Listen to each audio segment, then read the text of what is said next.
The Courtship in the Philippines.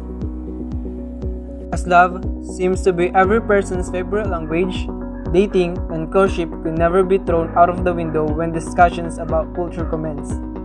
Like any other countries around the globe, the Philippines has established its own set of unique, exemplary, and symbolic dating traditions and customs, making it more appealing to locals and foreigners alike.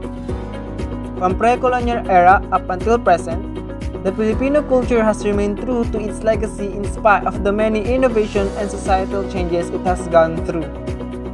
Although there are tremendous shifts in terms of the wooing practices among Filipinos, still, it cannot be denied that they still give a huge amount of love and affections toward the persons they cherish, whether the romantic pursuit is done conventionally or contemporarily. Kailan kasi pinagbigay sa akin ng bulaklak eh. Okay lang yan. When it comes to courting a woman, Filipino is one of the best I know. Filipino men are very serious and aggressive when courting women. They really work hard on it just to be sure the one they love will love them back. Before Filipino are very courageous and very romantic to their dear ones, the courtship before and now have a lot of differences. In the Philippines, there are proper ways and rules and standard on how to court a woman in a traditional way. A Filipino man suitor expresses his interest to a woman in a proper manner and respectful way. The Filipino man is a gentleman when they are courting a girl.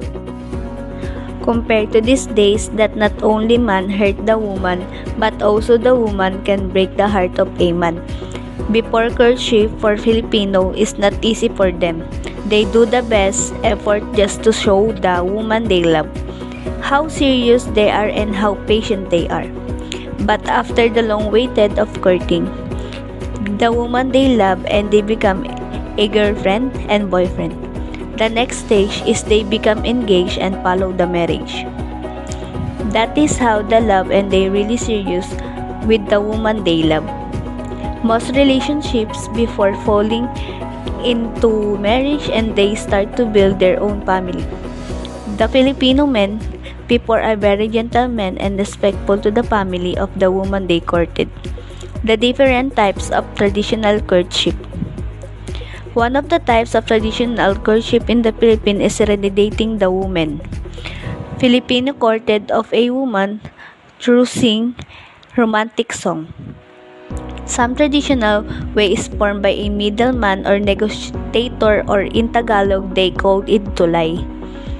Filipino also write poem or give a letter to the woman they love. Filipino also serve to the family of the girl, or it called paninilbihan. Traditional courtship is formed by asking the parent of the girl first before they can court and visit the house of the girl. This is a sign of respect to the family of the girl. The advantage of traditional courtship. Most Filipino parents would still want their children to be courted inside the house. That is the way of traditional courtship in the Philippines. However, at this present, Filipino don't usually do it because of modern and liberal-minded. They prefer to meet up somewhere else instead and ask a girl if they like them too.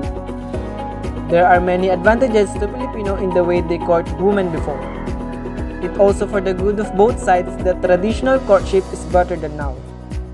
Courtship in the Philippines before is awesome. Filipino court a girl they love with so much respect and honesty. Their intention was pure and certainly good to serve and protect the woman they love. They can wait for a long time just to show the girl that they really deserve to be loved and trusted too. Filipino must have perseverance and required hard work and commitment when courting a woman before. Traditional courtship is always the best one. And for all parents, they really want their children to do a traditional way of courtship to their loved one. They believe that easy to get is easy to forget. That relationship will soon finish if both sides don't spend too much time to know each of them.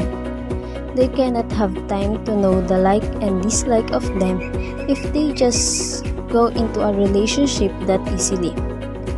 Filipino traditional way of courtship is that the girl they love will introduce them to the parents of both parties.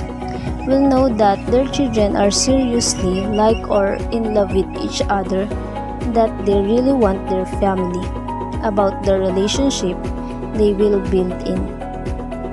Filipino women before are playing hard to get. They are modest, shy, and have a good upbringing. That is why men are very eager and seriously doing their best just to hear the word yes or I love you too to the women they really admired, love, and want to bring to church in the future. Traditional courtship before has love, patience, kindness, and respect. Let us now move on in knowing the courtship nowadays. These days, courtship is just one click only because of the modern days. With the use of modern technology like gadgets or computers, there are many people who fall in love with their partners through online dating. No need to see each other in person and no need to know each other well before they can be together as a couple. At present, courtship now is more on flirting rather than showing how serious they are to the girl they love. Filipino man now is very vocal and verbal if they like a person. They are intended to show affection right away so that they will know if the girls likes them also. Filipino men court a girl through texting or calling and not visiting the house of the girl. Modern Filipina let the man court them even in the street or at the party. They start dating even if they are only physically attracted to each other, not really in love with each other.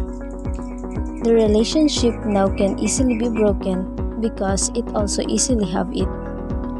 Filipino men before waited for so long until the women they love gives the love also to them. That is why the relationship before ending up in marriage and build a family, because two people have respect, love, and admiration for each other. They have trust and known each other for so long before they get married and build their own families.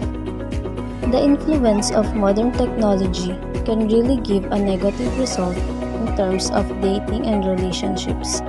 When a relationship starts online, then the foundation of it is very light and really damaged the future of the person without her or his knowledge. Why traditional courtship need to be done until now? Most Filipino want the traditional way of courting their daughter. They believe that courting using the traditional way is still the best. It shows how Filipino man loves the girl if they have perseverance, patience, and respect not only to the girl they love but also respect to the family of the girl. Traditional courting can boost the dignity of not only women but also all Filipino people. It means that even if we live in this modern world, we still preserve the traditions and values of Filipino. Having a good heart, doing good work, being patient, respects people, and have patience and perseverance is one key to have a successful marriage and relationship in the future.